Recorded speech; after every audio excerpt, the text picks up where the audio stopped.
자, 여러분 안녕하십니까? 자, 여러분 이렇게 만나 뵙게 돼서 반갑습니다. 이번 시간에 제가 어떤 거를 좀 소개할까 하냐면요. 그 짱박사 경제학 이벤트 해설 강의를 하려고 합니다. 여기가 제가 운영하는 경제학 카페 이렇게 있거든요. 좀 이렇게 그 메인 화면을 좀 이쁘게 좀 바꾸도록 할게요. 아직 별로 시간이 없어가지고 이렇게 그냥 초창기 만들어진 걸로 되어 있긴 한데요. 여기 가보시면은요, 그 짱박사 경제학 스터디라고 치면은 이렇게 들어옵니다. 뭐 현재 회원수는 뭐 그렇게 많지는 않지만 이렇게 내용을 알차게 갖고 점차 이렇게 좋게 만들려고 합니다. 자, 여기 가보시면요, 왼쪽에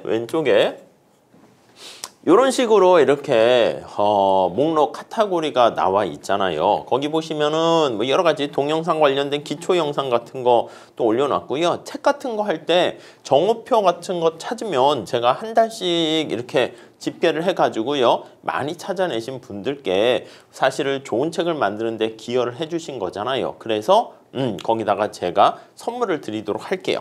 자, 거기 가보시면 이벤트 공지사항이 있습니다. 이벤트 공지사항에 가보시면 이렇게 이벤트를 해요. 그래서 이벤트라 하는 거는 이제 뭐냐면 별거 아니고요.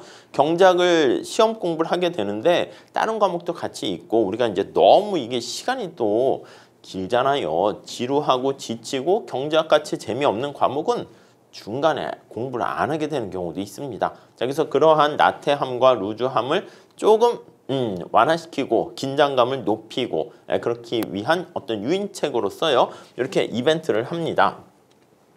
이번에 8월 달에 10일에 이벤트를 했고요. 그래서 여기다가 바로 제가 시간을 정해요. 보통은 11시 59분에 이런 식으로 문제를 올리게 되면 문제가 좀 쉬운 것도 있고 어려운 것도 있고 현재 5문제 정도씩 하는데 그거에 대해서 여러분들께서 댓글을 달아주시는 거야. 댓글을 달아주시면 여기 보시면 댓글 많이는 달진 않더라고. 그래서 댓글 다신 분 중에서 정답 맞춘 사람 순서대로 뭐 5명 그때 상황 봐가지고요.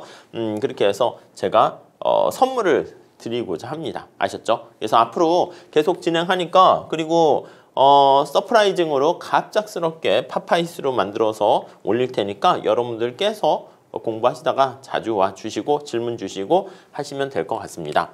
자, 이번에 이벤트의 문제 5개를요 간단하게 설명하기 위해서 만들었어요. 그래서 전에는 그냥 기본 교재 같은 경우에는 간단하게 책 몇 페이지 그리고 해설 이렇게 넣어놓긴 했는데 그래도 이것도 괜찮은 문제니까 사실은 이렇게 간단하게나마 설명을 드리는 게 어떨까 합니다. 자세한 얘기는 길게 하진 않고 자세한 얘기는 기본 강의나 객관식 강의를 보시면 좋을 것 같습니다. 자, 이번에 봤던 문제는 그래프만 모아놨어요. 제가 그 그래프 계산 문제 특강 교재를 하나 만들고 있거든요. 그래서 그 내용의 일부분을 가지고 왔습니다. 가볍게 보세요. 가볍게. 자, 우선 문제를 한번 봐보시면 자, 여기 볼까요? 어느 식당에서 판매하는 상품의 수요 곡선이 우하향한데요. 수요 곡선이 우하향한다. 요 정보를 우리가 끄집어냈고요. 근데 상품 한 단위를 판매하는데 포장 비용이 1원이 소요가 되는데요. 이 식당의 총 수입에서 총 비용을 제한. 근데 총 비용은 보시면 알겠지만 상품 하나 만들 때 이런 식이니까 일정하게 이렇게 들어간단 말이에요. 그래서 총 수입에서 포장 비용을 제한, 총 수입이 그러니까 극대가 되는 값을 찾아보세요. 이렇게 얘기한 거예요. 자, 그때 수요 곡선의 형태는 이게 좀 어렵긴 어렵습니다. 쉬운 문제는 아닙니다. 자, 그런데 우리가 그런 그래프를 보신 적이 있을 거예요. 우리가 기본 강의에 보시면은요, 요런 그림 있어요. 요렇게 해가지고 이렇게 있어가지고 그래프를 이렇게 같이 연결을 하죠. 자, 여기다가는 우리가 이제 어떤 걸 놓게 되냐면 P를 놓고요. 그 다음에 여기가 Q를 놓고요. 여기다 Q를 놓고요. 여기다가 이제 TR 이렇게 놓는 경우가 있어요. 여기선 Q가 지금 X제가 바로 요게 바로 Q 이렇게 되는 것입니다. 자, 수요 곡선이 만약에 이렇게 우하향하는 직선의 형태로 이렇게 되어 있다라고 하면은요. 우리가 여기서 끄집어낼 수 있는 게 바로 이겁니다. 뭐냐면 여기 정 가운데 있는 부분 있죠? 색깔이 좀 그런가요? 이렇게 지나가는 부분. 이 부분에서가 우리가 색깔이 이게 잘 보일까요? 이 부분에서가 바로 탄력성이 1 이렇게 되는 것입니다. 예, 보이세요? 좀 잘 안 보이죠? 좀 진하게 쓸게요. 여기가 탄력성이 1인 부분이 돼요. 자, 여기서가 총수입이 극대됩니다. 그래서 모양 자체가 이렇게 있고 이렇게 되는 거 알 수가 있습니다. 조금만 더 그림을 그리게 되면 여기 부분이 이렇게 만나야 됩니다. 자, 그러니까 총수입이 극대가 되는 부분을 우리가 살펴보게 되면 약간 좀 명확해 보이지 않을 수도 있는데 여기 총수입의 극대화는 맥스, 총수입의 극대화되는 점은 위로 연결하면 탄력성이 1인 점을 나타낸다라는 것을 알 수가 있고요. 네, 이해 가시겠습니까? 그럼 탄력성이 항상 1이어야 돼. 그럼 어떤 형태가 돼요? 이런 형태가 되지. P 곱하기 Q는 총수입, 여기서 Q는 X라고 말씀드렸습니다. 요런 꼴의 형태가 되고요. 자, 총수입이 일정하게 되는 그런 상태의 수요 곡선이 되고 그러다 보면 여기 나와 있는 것처럼 이렇게 직각상 곡선의 수요 곡선이 되어야지 수요의 가격 탄력성이 항상 1이다 이렇게 보시면 되겠습니다. 이 만만치 않습니다. 사실 약간 그래서 그 정도 정리하시면 되겠고요. 다음 2번 문제 한번 풀어볼게요. 이것도 쉽진 않습니다. 힉스가 말하는 소비자 잉여를 어떻게 측정할 것인가. 우리 기본서에 보통 제가 요거는 설명을 하긴 했는데 소비자 잉여라는 게 뭐예요? 소비자가 최대한 지불하려고 하는 금액에서 실제 지불한 금액을 빼는 거예요. 자, 다시요. 최대한 지불하려고 하는 willingness to pay에서 실제 지불액을 빼는 거예요. 지불 금액을. 그게 이제 소비자 잉여 이렇게 되는 거죠.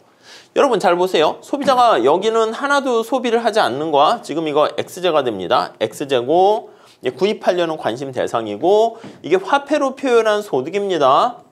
화폐로 표현한 소득 이렇게 보시면 되겠어요. 보통은 이제 X제가 아닌 나머지다 해서 복합제라는 표현을 쓰게 됩니다. 복합제. 자, 근데 이 복합제 이렇게 나와 있는데 이렇게요. 자, 이 복합제가 사실은 돈이죠, 돈. 왜냐면 아니 저 돈 가지고요 다 살 수 있어. 사과, 배, 바나나, 노트북 다 살 수 있기 때문에 그래서 우리가 복합제 이렇게 얘기합니다.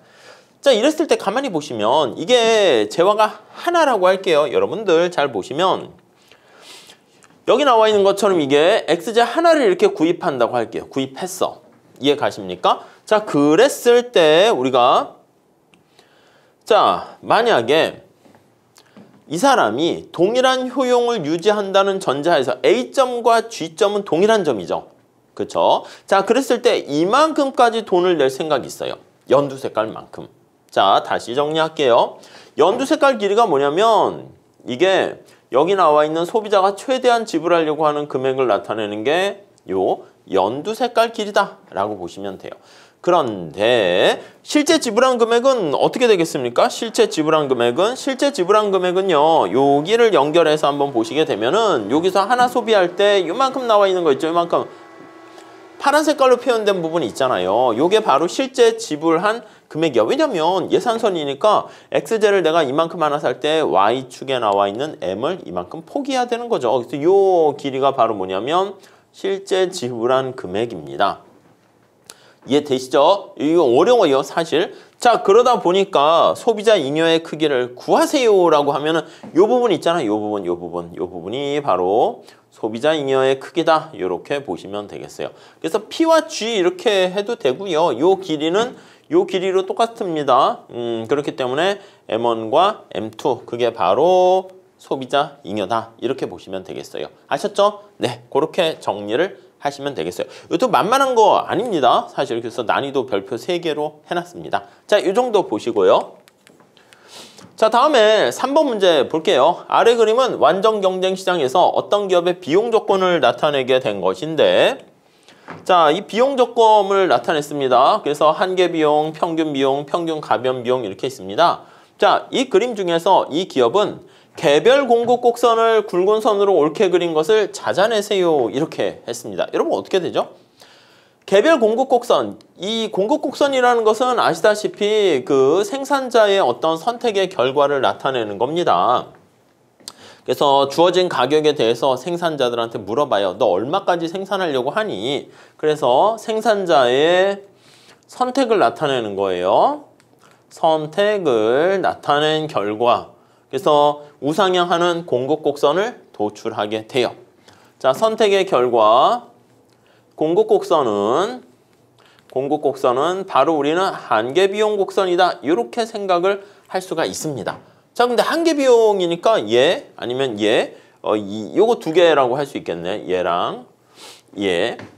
자, 그런데 한계비용 곡선인데 우리 조업중단점과 손익분기점 알잖아요.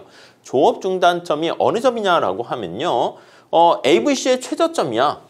AVC보다 최저점보다 더 밑으로 가격이 내려가면 그때는 아예 생산을 줄이는 게 가장 최적입니다. 그래서 이렇게 돼요. 공급곡선은 한계비용 곡선인데 단 여기 보시면 AVC의 최저점을 상회하는 그러니까 위에 있는 그런 MC의 영역이다. 이렇게 보시면 되겠습니다. 자, 그래서 원래 엄밀하게 나타낼 때는 여기 있고 생산량이 이거보다 작을 때는 여기 있잖아요. 여기 끝에 이게 X축에 이렇게 붙여가지고 이렇게 또 표현을 하게 된다고요. 아시겠죠? 그래서 1번 이렇게 정리를 하시면 되겠습니다. 뭐 이 정도 가볍게 넘어가도록 하겠습니다. 자, 다음에 4번 문제입니다. 다음 그림에서 스태그플레이션은 어떤 경우인가? 스태그플레이션이라는 게 뭐예요? 스태그플레이션이 스태그네이션과 인플레이션이 합쳐진 거예요. 스태그네이션과 그리고 더하기 인플레이션이 합쳐진 겁니다. 인플레이션 이렇게 합쳐진 거죠. 자, 경기 침체와 인플레이션이 동시에 발생하는 겁니다. 자, 여기 보시면 P0와 P1이 필립스 곡선. 이 여러분들 헷갈리게 만드는 거야. 필립스 곡선은 원래 뭐라고 해야 됩니까? 원래는 여기가 뭐가 와야 돼? 실업률이 와야 되잖아요. 근데 실업률과 산출량은 서로 관계가 있어요. 뭘로 관계 있어요? 오쿤의 법칙에 의해 가지고요. 서로 관련이 있습니다. 그래서 얘는 오쿤의 법칙에 따라서 두 개가 관련이 있게 되는 거죠. 그래서 이 사실은 요 P0, P1은 P라고 쓰긴 했는데 AS 곡선이다 라고 보시면 되겠습니다. 요게 이제 물가 상승률이야. 자, 그럼 스태그플레이션은 어떻게 됩니까? 라고 하면 어디에서 어디로 이동하는 겁니까? 하면 요건 난이도가 좀 쉬운데 여기 A에서 D로 가게 되면 요거 4번이죠. A에서 D로 가게 되면 어떻게 돼? 그렇지. 여기 보시면 색깔을 요걸로 해서 한번 해볼까요? 좀 진한 색깔로 합시다.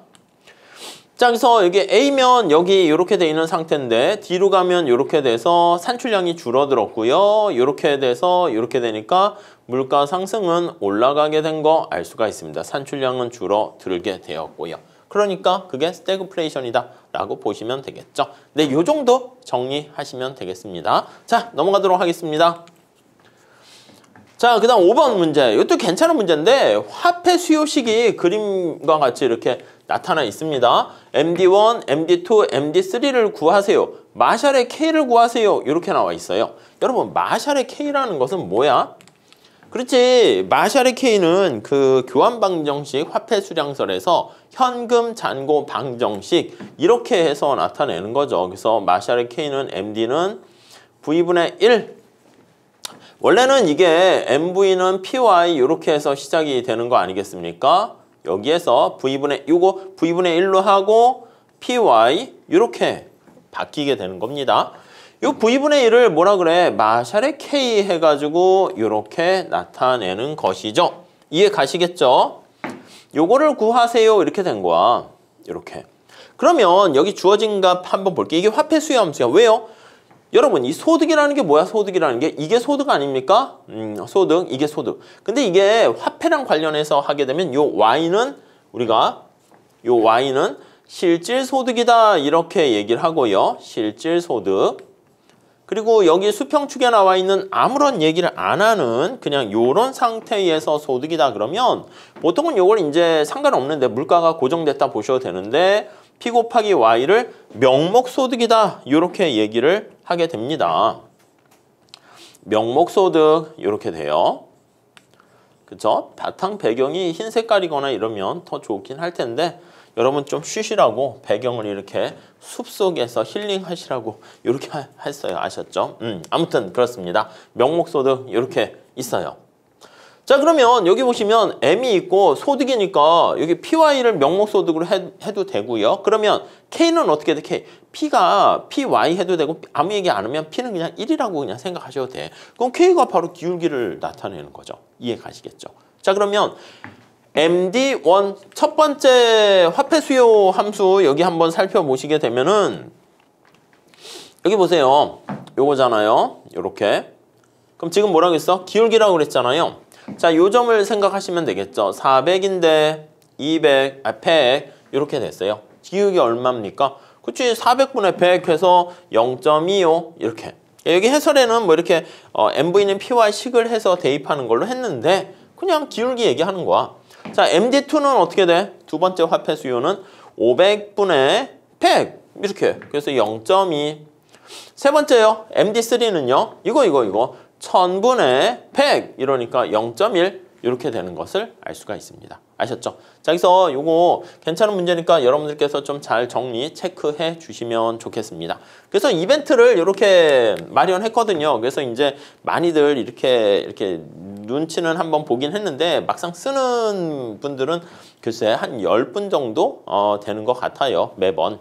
그리고 이래저래 이제 그걸 해야지 그 이제 시험 범위를 제가 공지를 하거든. 그렇게 되니까 그거에 맞춰서 가지고 준비를 하셔서 이렇게 딱 공부하시게 되면은 준비하시고 간단하게 찍어도 돼. 모르는 문제가 나오면 찍어도 됩니다. 근데 이제 정답을 맞췄는데 너무 뒤에 이렇게 쓰게 되면 또 5명까지 뭐 3명까지 이렇게 줄 거기 때문에 탈락하게 되면 못 받는 거지. 그렇기 때문에 그리고 이제 시험을 봤는데 정답자가 없을 수도 있어. 제가 이제 자꾸 이벤트라니까 막 했는데 막 너도 나도 막 이렇게 다들 막 이렇게 하게 되니까 가끔은 난이도를 올려서 내기도 할 겁니다. 그래서 정답자가 없게 되면 또 바로 또 다음 이벤트를 실시할 테니까 같이 저랑 공부하시면서 즐겁게 공부하시고 합격하셨으면 좋겠습니다. 자, 이렇게 간단하게 인사드리고 다음 이벤트 강의에서도 제가 이벤트 문제 내고 이렇게 간단하게 설명해서 영상으로 인사드릴까 합니다. 자, 여기서 마칠게요. 감사합니다.